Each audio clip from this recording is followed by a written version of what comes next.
Fala galera do YouTube, tudo bem com vocês? Espero que sim. Bom galera, hoje eu vou estar mostrando minha Glock 17. Tipo, eu ainda tô fazendo ela é de papelão, né? Aqui tá o pente dela, vou modificar esse pente. Aqui tá tudinho nela, né? Eu vou pintar ela de preto. Nesse aqui é o primeiro vídeo do canal. Olha, eu vou botar aqui mais uma... Eu vou ajeitar, na verdade, esse o nome desse bagulho aqui.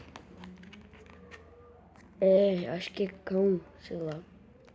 Alguma coisa assim. Aqui tá o mecanismo dela. Dá pra jogar pra frente. Aí sai tudo. Aqui é o mecanismo. Bem da hora. Né? Ela é funcional, né? Ela tira o pente. O mecanismo sai. Bom, gente, esse foi o vídeo. Espero que vocês tenham gostado. Se vocês gostaram, deixe o seu like. Se inscreva no canal. E